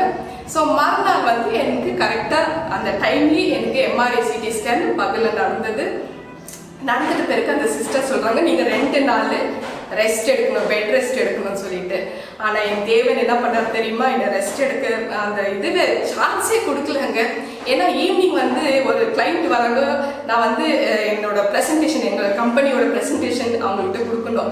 ஸோ அந்த மாதிரி இருக்கிற சூழ்நிலை என்னால் வந்து பழக்கவே எனக்கு வந்து அந்த இதுவே வரல, ஃபீல் ஆகலை, நான் நல்லா இருக்கிறேன். ஏன்னா அவ்வளோ ஒரு உண்மையான தேவன் நம்மளை வந்து அவ்வளோ பாதுகாப்பாக வந்து வச்சிருக்கிறாரு. ஸோ அந்த எம்ஆர்ஐ சிடி ஸ்கேன் முடிஞ்சு வந்து 2 நாள் ரெஸ்ட் எடுக்கணும் நீங்கள் சொன்னப்போ நான் வந்து அந்த ஈவினிங்கே வந்து ரெடி ஆகிட்டு போய் அந்த ப்ரெசன்டேஷன் கொடுத்தேன். என் தேவனை மகிமைப்படுத்தினேன். அந்த கிளைண்ட்டுக்கிட்ட என் தேவனாகி இயேசு கிறிஸ்து பற்றி சொன்னேன், அவரோட ஒவ்வொரு மகிமையை சொன்னேன். இதோ இப்போ நான் வந்து இப்போதான் நான் அந்த ஸ்கேன் முடிச்சுட்டு நான் வந்து ரெடி ஆகிட்டு வந்து பேசிட்டு இருக்கிறேன். அவங்களுக்கு அவ்வளோ ஆச்சரியம், வாயில வார்த்தை வரல, கண்ணில் தண்ணி வந்தது. என் தேவனை மகிமைப்படுத்தணும், எல்லாரும் தேவனை மகிமைப்படுத்துங்க. ஹல்லேலூயா. ஸோ இந்த மாதிரி ஒரு விஷயத்துல வந்து நீங்க உறுதியா இருங்க. ஒவ்வொரு விஷயத்த வந்து அவர் நம்மளை மகிமைப்படுத்துறாரு, நம்மளை அவரை மகிமைப்படுத்தணும். அதனால அதே நேரத்துல நம்மளையும் அவர் மகிமைப்படுத்துறாரு. ஸோ இந்த மகிமையெல்லாம் எப்படி தன்மை வரும், எப்போ நம்ம நீதிமானாக மாறுறோமோ அப்பத்துலேருந்து தொடர்ந்து பின்னாடி வந்துட்டே இருக்கும். ஸோ அதனால நீங்க கவலையே படாதீங்க. ஒரு நாளும் தேவன் வந்து நம்மளை வந்து டவுன் ஆக்கவே மாட்டாரு, நம்மளை நித்திய கௌரவம் படுத்திட்டே இருப்பாரு. அவர் பண்ண முதலா மகிமை பார்ப்போம். யோபு 9:10. அல்லேலூயா. ஆராய்ந்து முடியாத பெரிய காரியங்களையும் எண்ணி முடியாத அதிசயங்களையும் அவர் செய்கிறார். ஆமென். சோ நீங்க ஆராய்ந்து பார்க்கவே முடியாது, நீங்க எண்ணி கவுண்ட் பண்ணவே முடியாது, அந்த மாதிரி அதிசயங்களை அவர் பண்ணி இருக்கிறாரு, பண்ணி முடிச்சிருக்கிறாரு. நம்ம கூட அதே மகிமைகளை, அதே அதிசயங்களை, அதே அற்புதங்களை தொடர்ந்து நம்மளுக்கு கொடுத்துட்டே வந்துட்டு இருக்கிறாரு. அதை தொடர்ந்து கொடுக்க கொடுக்க நம்ம அதை ரிசீவ் பண்ணிட்டே இருக்கணும், போயிட்டே இருக்கணும், ஒண்ணு பிடிச்சிட்டே இருக்க கூடாது. இது முடிஞ்சதும் அடுத்த மகிமை உங்க காத்துட்டு இருக்க, மறுபடியும் அங்க போ, அது முடிச்ச உடனே அங்க அவரோட மகிமையை வெளிப்படுத்தி நம்மளையும் மகிமைப்படுத்துறாரு. அவர் எவ்வளவு பெரிய தேவன் பாருங்க. ஒரு அம்மா 80 வயசு 80+, அந்த அம்மாவோட தீர்க்க தரிசனம் வந்துச்சு. அவங்க தன் கணவன் 2 பிள்ளைகளை விட்டுட்டு வந்துட்டாங்க ஒரு 55 வருஷத்துக்கு முன்னாடி. இப்ப அந்த அம்மா தாய் தனியா இருக்கிறாங்க. அந்த குழந்தைகளை போய் நீ பார்த்து கூப்பிட்டு வான்னு சொல்லி ஒரு மெசேஜ் வந்து, ஆண்டவர்கிட்ட இருந்து ஒரு மெசேஜ் வந்தது. இந்த விஷயம் அந்த தாய்கிட்ட நாங்க தெரியப்படுத்தினக்குள்ளோ அந்த தாய் அது நம்பவே இல்லை, ஏத்துக்கவே இல்லை. என்ன இப்படி சொல்றீங்க, அந்த மாதிரியான கல்யாணம் ஆகல, அந்த மாதிரி குழந்தைகளே கிடையாது, நீ என்ன டைரக்டா ஃபேஸ் டு ஃபேஸ், நீ பொய்க்காரி, உங்ககிட்ட வந்து கடவுள் பேசல, பிசாசு தான் பேசுறாங்க, நீ கள்ள தீர்க்கதரிசி, அப்படி இப்படின்னு ரொம்ப அவமானப்படுத்தி பேசிட்டாங்க. சரி, ஆனா தேவன் வந்து அவங்க எது பேசினா நீ ஒரு வார்த்தை கூட வாயில இருந்து வரக்கூடாதுன்னு என்னை எச்சரிக்கை பண்ணிட்டாரு. அவர் பேசுறாருங்க, பேசுற கடவுள் நம்ம கிட்ட நம்ம கூடவே இருக்கிறாரு. சோ நீங்க வந்து அதை வந்து ரிசீவ் பண்ணுங்க, ஃபீல் பண்ணுங்க. அவர் பேசுறது, அவர் சொல்ல சொல்ல நீங்க அதன்படியே நீங்க ஃபாலோ பண்ணுங்க. இப்ப அந்த தாய் கத்தி திட்டுறக்குள்ள வந்து நீ ஒரு வார்த்தை கூட உன் வாயில இருந்து வரக்கூடாதுன்னு எனக்கு வந்து எச்சரிக்கை பண்ணியிருந்தாரு. அதே மாதிரி நான் மௌனமா இருந்த அந்த தாய் எவ்வளவுலாம் என் மேல பழி சுமத்துனாங்களோ, நீ பொய்க்காரி, பிசாசா பேசுது, உன் மேல பிசாசு இருக்குது, நீ ஒரு கள்ள தீர்க்கதரிசி, அப்படி இப்படின்னு கண்ணா பின்னால் பேசி அவமானப்படுத்தினாங்க. சோ அதெல்லாம் தாங்கிட்டு நீ மௌனமா இருக்கணும்னு ஆண்டவர் கட்டளை கொடுத்திருந்தால நான் மௌனமா இருந்தேன். ஒரு வாரம் கழிச்சு பாருங்க, மறுபடியும் தேவனோட செய்தி, வா என் கூட நம்ம தேடி நான் கூட்டிட்டு வரலாமான்னு சொல்லி அந்த இடம் வந்து மலை ஏறி தான் போனாங்க. அந்த அவங்களை பாக்குறதுக்கு அங்க பார்த்த ஒருத்தர் 2 பேர் இல்ல, லட்சக்கணக்கான ஜனங்க இருக்கிறாங்க. ஐயோ தேவனே, இவ்வளவு பேர்ல நான் எப்படி ஆண்டவரே கண்டுபிடிக்க முடியும்? அங்க எனக்கு ஒரு பாஸ்டர் எனக்கு வாய்ப்பு கொடுத்தாரு. ஒரு சபையில வந்து என்னோட மறுபடியும் அந்த சாட்சியை தாங்க சொன்னேன். தேவன் மகிமைப்படுத்த நம்மளோட சாட்சி தாங்க ரொம்ப ரொம்ப இம்பார்ட்டன்ட். நம்ம எப்போ நீதிமானாக மாறுறோமோ அப்பத்துல இருந்து தொடர்ந்து மகிமைகள் உங்களை ஃபாலோ பண்ணிட்டே வரும். அந்த ஒரு சபையில என்னோட சாட்சி சொன்னேன். அந்த சாட்சியை கேட்டு ஒரு தாய் என்னை வந்து விசாரிக்க வந்தாங்க. எல்லா சாட்சியெல்லாம் முடிஞ்சு சபையெல்லாம் முடிஞ்சு போறக்குள்ள எங்களை அறிமுகப்படுத்தி விசாரிக்க வந்தாங்க. அப்ப நாங்க வந்த நோக்கத்தை சொன்ன, இந்த மாதிரி ஒருத்தரை தேடிட்டு வந்திருக்கிறோம், ஆனா அவங்களுக்கு வயசு இப்போ கிட்டத்தட்ட 60-65 வயசு இருக்கோ, பார்த்தாக்கா சொல்லுங்க. எங்களுக்கு எந்த ஒரு எவிடன்ஸும் கொடுக்கல, வெறும் அந்த தாயோட பேரு அவங்களோட ஊர் வச்சுதான் நாங்க போனோம். ஏன்னா அந்த தாய் வந்து அந்த மாதிரி ஒரு குடும்பமே இல்லைன்ற ஒரு எவிடன்ஸும் கொடுக்க விரும்பல. சோ அப்படி இருக்கிற பட்சத்துல வந்து நாங்க சொல்லிட்டு நீங்க பாத்தீங்கன்னா சொல்லுங்க.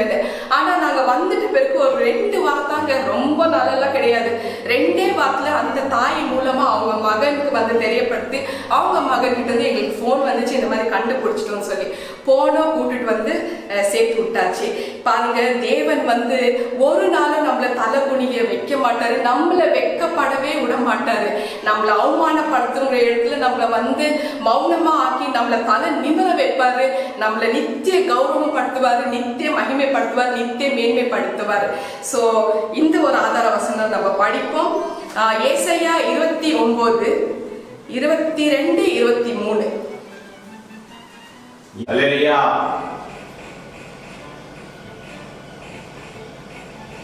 ஆகையால் ஆபிரகாமை மீட்டுக் கொண்ட கர்த்தர் யாக்கோபின் வம்சத்தை குறித்து, இனி யாக்கோபு வெட்கப்படுவதில்லை, இனி அவன் முகாம் செத்து போவதும் இல்லை, அவன் என் கரங்களின் செயலாகிய தன் பிள்ளைகளை தன் நடுவிலே காணும்போது என் நாமத்தை பரிசுத்தப்படுத்துவார்கள். யாக்கோபின் பரிசுத்தரை அவர்கள் பரிசுத்தப்படுத்தி இஸ்ரவேலின் தேவனுக்கு பயப்படுவார்கள். ஆமென். சோ ஒரு நாள் நம்மளை வெட்கப்பட விட மாட்டாரு, நம்ம முகம் செத்து போக விட மாட்டாரு. சோ அதனால வந்து நீங்க கவலையே படாதீங்க. தேவன் சொன்னார்னா அவரோட வார்த்தைகள் சொல்லுங்க, அவர் வரேன்னு சொன்னார்னா அவர் கூட போங்க, அவர் உங்க கூடவே வந்து அந்த வேலையை கச்சிதமா முடிச்சு உங்களை நித்திய மகிமை நித்திய கௌரவம் படுத்துவாரு. உங்களை ஒரு நாளும் வெட்கப்பட விட மாட்டாரு. ஆண்டவராகிய இயேசு கிறிஸ்து பண்ண முதலாம் மகிமை எது தெரியுமா? தான் தேவனோட குமாரன் என்றது நிரூபிக்கிறதுக்காக ஜனங்களுக்கு பண்ண ஒரு முதலாம் அதிசயம் எது தெரியுமா? அற்புதம் எது தெரியுமா? ஒரு கல்யாண வீட்டுல திராட்சை ரசம் பண்ணதுதான். ஜான் 2:11 நீங்க படிச்சுனா தெரியும். அந்த கல்யாண வீட்டுல ஒரு திராட்சை தண்ணீரை திராட்சை ரசமா மாத்தினார். அவர் பண்ண முதல் அற்புதம் அதுதான். அது என்னன்னாக்கா கானா ஊர்ல ஒரு கல்யாணம். அந்த கல்யாணத்தை அவர் அதிசயம் பண்றாரு, அற்புதம் செய்யறாரு. இப்ப பாருங்க, கானா ஊர்ல நம்ம கிடையாது, நம்ம அந்த ஊர்ல நம்ம வாழல. ஆனா தேவன் நம்ம வீட்டுல வாழ்ந்துட்டு இருக்கிறார், நம்ம கிட்ட வாழ்ந்துட்டு இருக்கிறார், நம்ம கூட வாழ்ந்துட்டு இருக்கிறாரு. அவர் தொடர்ந்து நமக்கு மகிமை படுத்தணும்னு விரும்புறாரு. அவர் நமக்காக எதுக்கு நம்ம கூட இருக்கணும்னு விரும்புறாரு தெரியுமா? அவர் ரொம்ப ஃப்ரீயா இருக்கிறாருங்க. நீங்க கூப்பிட்டீங்கன்னா அவர் வந்துடுவாரு. ஸோ ஒவ்வொரு விஷயத்திலும் நம்ம வீட்டுல தங்கியிருந்து ஒவ்வொரு காரியத்திலும் அவர் மகிமைப்படுத்தி அதை வெளிப்படுத்திட்டே இருப்பார். அவரோட மகிமையை வெளிப்படுத்திட்டே இருப்பாரு. அதே நேரத்துல உங்களுக்கும் அந்த மகிமையை உங்களுக்கு கொடுத்து உங்களுக்கு மேன்மைப்படுத்துவாரு, உங்களை கௌரவப்படுத்துவாரு. ஸோ அதனால அவர் ஒவ்வொரு மகிமையை பண்ணி அவர் தன் தேவகுமாரன்றது வெளிப்படுத்துறாரு. எவ்வளவு ஒரு நல்ல தேவன் பாருங்க. சோ இந்த மாதிரி நம்ம வீட்டுக்குள்ள அவரு மகிமையின் தேவன் வாசம் பண்றாருன்றது அடுத்தவங்களுக்கு தெரியணுன்றதுக்காகவே அவர் நம்ம வீட்டுல தங்கி இருக்கிறாருங்க. சோ அதனால நீங்க எதுக்குங்க கவலைப்படுறீங்க? கவலையே படாதீங்க, சந்தோஷமா இருங்க. நீங்க பண்ற காரியம் உங்க மனசுக்கு திருப்தியா இருந்து தேவனுக்கு பிடிச்சதா இருந்தாக்கா தொடர்ந்து அந்த காரியங்கள் பண்ணிட்டே இருங்க. யாரை பத்தியும் கவலைப்படாதீங்க. ஏன்னா காலையில விதிப்பட்டு சாகிற காலம் எல்லாம் போயிடுச்சு. அது அந்த காலம். நீங்க உண்மையா நீதியா இருந்து தேவன் என்ன சொல்றாரோ அதன்படி நீங்க நடுங்க, வாழுங்க. உங்க வாழ்க்கை நல்லபடியா இருக்கும்.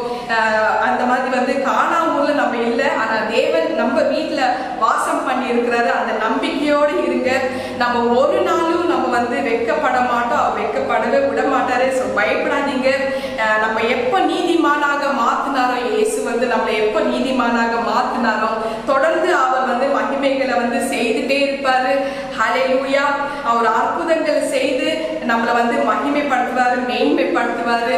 அது நித்திய கௌரவம் படுத்துவாரு. So he will keep on honoring you.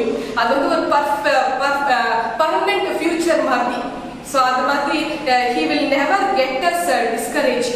So இப்படி இருக்கிற பட்சத்தில் நீங்க பயப்படணும், கவலையே படாதீங்க, சந்தோஷமா இருங்க. தம்முடைய மகிமையை அவர் வெளிப்படுத்தி நம்மளையும் அவர் மகிமைப்படுத்துவாரு, மேன்மைப்படுத்துவாரு.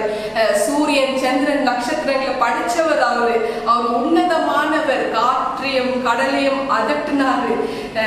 காது இல்லாதவங்களுக்கு காது கொடுத்தாரு, கண் இல்லாதவங்களுக்கு கண்ணு கொடுத்தாரு, நோயாளிகளை குணமாக்குனாரு, பிசாசு பிடிச்சவங்களை விடுதலை ஆக்குனாரு.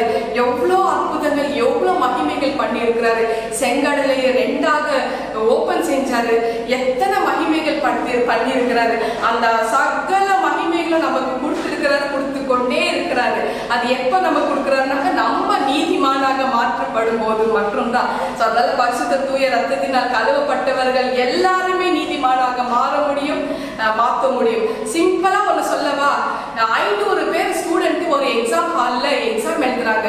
First rank, second rank, third rank, அவ்வளவுதாங்க. அப்படி வரும். மத்தவங்கெல்லாம் pass, just pass, first class, second class, third class, just pass, அந்த மாதிரி. ஆனா இப்ப 500 பேர் இருக்கிறாங்கன்னு வச்சுக்கோங்க. அந்த 500 பேருக்கு முன்னாடியே ஒரு ரிசல்ட் வந்துடுது. நான் கொடுத்து விட்டேன், என்னோட மொத்த மகிமை, சகல மகிமை உங்களுக்கு கொடுத்து விட்டேன். அதாவது நீங்க எல்லாருமே நீதிமான், நீங்க எல்லாருமே பாஸ். இப்ப நம்ம அதை ரிசீவ் பண்ணி நம்ம நடந்துக்கிற முறையில தாங்க இருக்கு. நம்ம நீதிக்கு முன்பாக நீதிக்கு குரல் கொடுங்க, அநீதிக்கு குரல் கொடுக்காதீங்க. நீதிமானாக, உத்தமமானாக, பரிசுத்தமான ஒரு வாழ்க்கையை நம்ம வாழ்ந்து தேவனை மகிமைப்படுத்தி நம்ம நித்திய கனம் கௌரவம் பெற்றுக்கொள்ளணும். we have to receive that. அதனால தொல்லைகள் வரலாம், தேவைகள் வரலாம். அவர் ஒவ்வொரு தேவைக்கும் அவர் அற்புதங்கள் செய்து அவர் நம்மளை அவர் பரவசம் படுத்திக் கொண்டே இருப்பாரு. ஒவ்வொரு விஷயத்துல நம்மளை பரவசம் படுத்திக் கொண்டே இருப்பாரு. அவரு உயிருள்ள தேவன். அவரு உயிரோடு ஜனங்களை வந்து மரித்தவர்களை வந்து எழுப்பி இருக்கிறார். அதுல நானும் ஒன்று. அந்த அவரோட மகிமையை தான் நான் உணர்ந்து நான் இப்ப பேசிட்டு இருக்கிறேன். இதுல என்னோட டெஸ்டிமனி உங்களுக்கு பார்த்தா தெரியும். சுனிதா டெஸ்டிமனி நித்திய ஜீவன் கேள்ல பாருங்க. தேவனை நான் தரிசிச்சு வந்தது வந்து எப்படின்னு சொல்லியிருப்பேன். அவர் தொடர்ந்து என்கிட்ட எப்படி எந்த முறையில பேசிட்டு இருக்கிறாருன்றது வந்து நீங்க அதை பார்த்தா தெரிஞ்சுக்கலாம். ஸோ அதனால வந்து நான் கவலையே பண்ணலைங்க. அவரோட ஒவ்வொரு மகிமையும் நான் சொல்லிட்டே இருப்பேன். அவரை வந்து நித்திய மகிமையை வந்து ஜனங்களுக்கு வந்து நான் சொல்லிட்டே இருப்பேன். அவரோட விருப்பமும் அதே தான். அவரோட மகிமையை வந்து வெளிப்படுத்துறாரு. அந்த மகிமையை நம்ம சொல்லணும் இல்லையா? மனுஷங்களால எதுவும் முடியாதுங்க. மனுஷங்களால எதுவும் பண்ண முடியாது. தேவனால் கூடாதது மனுஷனால முடியாது. மனுஷனால் கூடாதது தேவனால முடியும். ஸோ அந்த ஒரு நம்பிக்கையோட இருங்க, விசுவாசத்தோட இருங்க. உங்க மனசுல உறுதியா ஆழமா பதிச்சு கொள்ளுங்க. நான் இன்று முதல் நீதிமான் என்று நீங்க ஒவ்வொரு தடவை சொல்லுங்க. தேவன் வந்து பாருங்க, எசேக்கியேல் 14:14 வந்து சொல்லியிருப்பாரு, நீதிமான் வந்து நோவா, டேனியல், யோபுன்னு சொல்லிட்டு இவங்கெல்லாம் நீதிமான்னு சொல்லிட்டு. இப்போ ஆண்டவராகிய இயேசு கிறிஸ்து நம்ம எல்லாருமே நீதிமானாக ஆக்கி இருக்கிறாரு. அவரோட சகல மகிமை நம்மளுக்கு கொடுத்துருக்கிறாரு. அப்ப நம்ம எல்லாருமே ஒவ்வொருத்தரும் நீதிமான் தானே. அப்ப நம்ம ஏன் பாவத்தை செய்யணும்? ஏன் நம்ம அசுத்தமா இருக்கணும்? பரிசுத்தமா ஏன் ஆக முடியாது? எல்லாமே நம்ம கையில தாங்க இருக்கு. ஒவ்வொருத்தரும் நீதிமானீங்க. அந்த குவாலிட்டிஸ் நீங்க ஃபாலோ பண்ணாலே போதும். நீங்க அவரோட மகிமைகளை ரிசீவ் பண்ணிக்கலாம். நாங்கள் வந்து 2020 போன வருஷம் பிப்ரவரி மாதம் வந்து இன்னொரு மகிமையை சொல்ற பாருங்க. எங்க வீட்டில் வந்து தமிழ் காமெடியன், ஒரு ஃபேமஸ் காமெடியன் வந்து எங்க வீட்டில் தங்கினாங்க. அதுல எங்க பெரிய மாமா அவரு பாலிடிக்ஸ்ல இருக்கிறாரு. அவங்களுக்கும் அவங்க கூட 2 பேருக்கும் அவர் பிஏ. இந்த 3 பேர் வந்து எங்க வீட்டில் வந்து மலேசியாவில் தாங்க இருந்தோம். சில நாட்கள் எங்க வீட்டில் தங்கினாங்க. இப்போ அவங்களுக்கு ஒரு 10 நாள் ஆகிட்ட பிறகு அவங்க கிளம்ப வேண்டிய ஒரு சூழ்நிலை, வேலையெல்லாம் முடிஞ்சது, கிளம்ப வேணும். ஸோ அடுத்த நாள் அவங்களுக்கு ஃப்ளைட்டு. ஸோ அப்படி இருக்கிற பட்சத்தில் இந்த பிஏ தான் வந்து இந்த ஃப்ளைட் டிக்கெட்டு, அந்த அப்பாயின்மெண்ட் எல்லாமே இந்த பிஏட வேலை தான். ஸோ அந்த தம்பி வந்து எல்லாமே அதை தான் பார்த்துட்டு இருக்கிறான். தம்பிகிட்ட கேட்டு எப்போ ஃப்ளைட் நான் நெக்ஸ்ட் டே அக்கா அப்படின்னு சொல்லிட்டு இருந்தாங்க. சரி, அன்னைக்கு நைட்டு எங்கள் வீட்டில் ஸ்டே ஆனாங்க, தூங்கிட்டு இருக்கிறாங்க. நான் மறுநாள் வழக்க போல 3 மணிக்கு தியானம் பண்ணோன்னா ஹாலில் வந்தாக்கா பையனை பார்க்குறான், தம்பியை பார்க்குறேன். ரொம்ப பதட்டமாக டென்ஷனாக இருந்தாப்புல. ஏன்னா தம்பி என்ன ஆச்சுன்னு கேட்டேன். அக்கா இன்னைக்கு நைட்டு அர்லி மார்னிங் 1 AM தாக்கா என்னோட ஃப்ளைட்டு. நான் தப்பாக மிஸ்டேக் பண்ணிட்டேன்க்கா, நெக்ஸ்ட் டே சொல்லி இப்போ எங்கள் 3 பேரோட டிக்கெட்டு வந்து கேன்சல் ஆகி போச்சு. நாங்கள் ஃப்ளைட்டை மிஸ் பண்ணிட்டோம், அந்த காசு போச்சு. ப்ளஸ் வந்து இப்போ வந்து எப்படி அவருக்கு நான் சொல்கிறது எனக்கு ரொம்ப பயமாக இருக்காக்கான்னு சொல்லி ரொம்பவே டென்ஷனாக இருந்தாப்புல. சரி, நம்ம வீட்டில் வந்து இந்த மாதிரி ஒரு இன்சிடென்ட் நடக்கக்கூடாது பாருங்க. ஸோ இல்லைப்பா தம்பி, நீ வந்து கொஞ்சம் ரிலாக்ஸ்டாக இரு, எல்லாம் நல்லதே நடக்கும். நான் வந்து ப்ரேயர் பண்ணிட்டு வரேன். என் மனசில் வந்து உள்ளத்தில் வந்து அதெல்லாம் அப்படியெல்லாம் ஒன்றும் ஆகாது, இந்த தம்பி பதட்டப்படுற மாதிரியெல்லாம் ஒன்றும் ஆகாது. ஏன்னா அந்த சரி உன் டிக்கெட் காமிப்பான்னு சொல்லி நான் பார்க்குறேன். அந்த பிரிண்ட் அவுட்டை பார்த்தாக்கா அன்னைக்கு போயிட்டு இருக்கு, அந்த ப்ரெசன்ட் டேட் இது வந்து ஃப்ளைட்டு போயிட்டு இருக்கு. தம்பி நெக்ஸ்ட் டே தான், பட் அந்த நெக்ஸ்ட் டே கிடையாது, ப்ரெசன்ட் டே தான். அந்த டிக்கெட்லயும் இருக்கு 3 டிக்கெட்டு, காசு, அந்த time, flight number, ticket, seat number எல்லாமே இருக்கு. ஆனால் ஃப்ளைட்டு போயிடுச்சு. ஸோ பிரிண்ட் அவுட் கையில் இருக்கு. இப்போ ஆனால் மனசில் எனக்கு வந்து அப்படியெல்லாம் ஒன்றும் ஆகாது, நான் ஜபம் பண்ணிட்டு வரேன் தம்பின்னு. சரி, ஒரு 3:30 மணிக்கு நான் ஜபம் பண்ணிட்டு 5 மணி வரைக்கும் தியானம் பண்ணிட்டு இருந்தேன். ஆண்டவர்கிட்ட நான் இந்த விஷயத்தை பற்றி சொல்றதுக்குள்ள ஆண்டவர் வந்து அந்த 3 பேரும் ஃப்ளைட்டில் போகிற மாதிரி அதே ஃப்ளைட் நம்பரு, அதே டிக்கெட்டில் வந்து அதே காஸ்ட்டில் அவங்க வந்து ட்ராவல் பண்ணுற மாதிரி ஆண்டவர் காமிச்சாரு. ஸோ 5 மணிக்கு ஜபம் முடிச்சுட்டு தம்பிகிட்ட வந்து சொன்ன விடிய காலில், தம்பி உன்னோட ஃப்ளைட் இருக்குதுப்பா, லாஸ் எல்லாம் கிடையாது, நீங்கள் 3 பேரும் ட்ராவல் பண்ணுறீங்க. அந்த தம்பிக்கு ரொம்ப ஆச்சரியம். அவங்க வேற மாதிரி நினைச்சிட்டாப்ல. அக்கா நீங்க என்ன காலத்துல இருக்கீங்க? 2020 அக்கா. இப்போ அந்த காலத்துல வாங்கக்கா, என்னக்கா கனவுலகத்துல நீங்க இருக்கிறீங்க, என்னக்கா நீங்க பேசுறீங்க? ஏவியேஷா ஃபிளைட் எல்லாம் போயிடுச்சுனாக்கா அவங்க காசெல்லாம் கொடுக்க மாட்டாங்கக்கா, டெஃபினட்டா வரவே வராது அக்கான்னு. சரிப்பா தம்பி, எனக்கு வந்து அவங்கள விட பெரியவர் நம்ம தேவனப்பா, அவர் சொன்னாரு, அதுதான் உங்கள்கிட்ட சொன்னேன். நீங்க 3 பேரும் போறீங்க, அவர் சொல்லிட்டாரு, உங்க காசும் நஷ்டமா இல்லை, நீங்க டிக்கெட்ல வச்சு நீங்க போறீங்கன்னு சொல்லிட்டு நான் அவங்களுக்கு பிரேக்ஃபாஸ்ட் ரெடி பண்ண போயிட்டேன். இந்த பையனுக்கு அவ்வளோ டென்ஷனு முடியல. அவனுக்கு 6 மணி ஆச்சு ஆச்சு, விடிய காலம் 6 மணி ஆச்சு. போனாப்ல அவங்க பாஸ் எழுப்பினாரு. சொன்னாரு, இன்னைக்கு நைட், இன்னைக்கு அர்லி மார்னிங் 1 AM ஃப்ளைட் இருந்து நான் மிஸ் பண்ணிட்டு உங்களுக்கு சொல்லல, சாரி பண்ணிக்கேன்னு.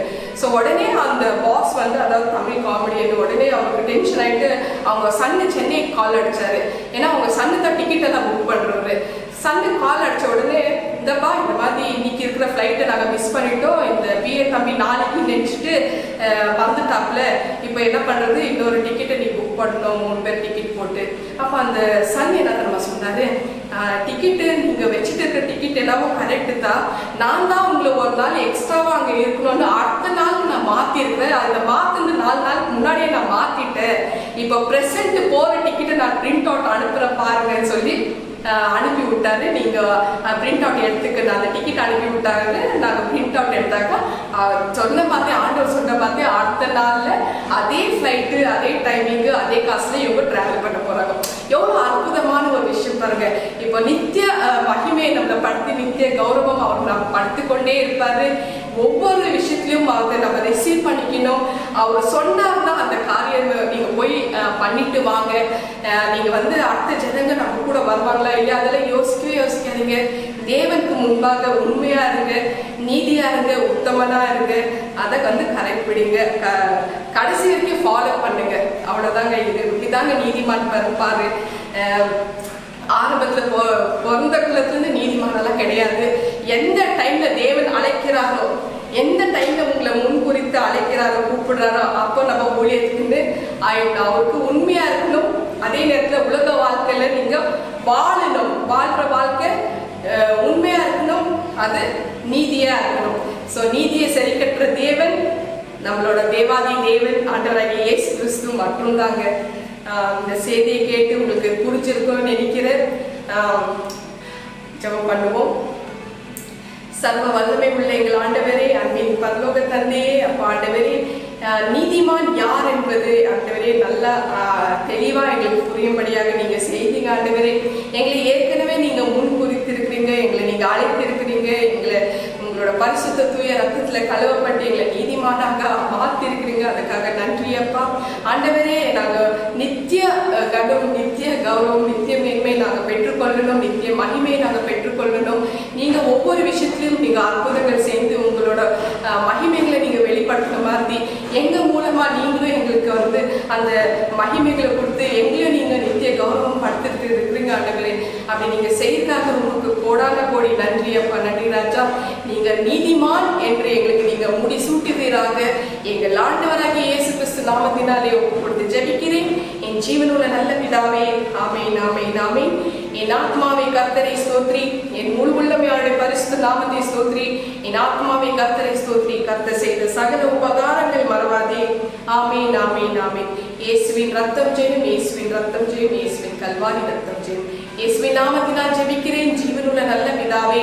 ஆமென், ஆமென், ஆமென். நம் கர்த்தராகிய இயேசு கிறிஸ்துவின் கிருபையும் பிதாவாகிய தேவனுடைய அன்பும் பரிசுத்த ஆவியானவரின் அந்யோன்ய ஐக்கியமும் நாம் எல்லோரும் கூட சதா காலம் இருப்பதாக. ஆமென், ஆமென், ஆமென். எல்லா துதியும் கனமும் மகிமையும் கர்த்தருக்கே சொந்தம். ஸ்தோத்திரம். ஹல்லேலூயா. Praise the Lord.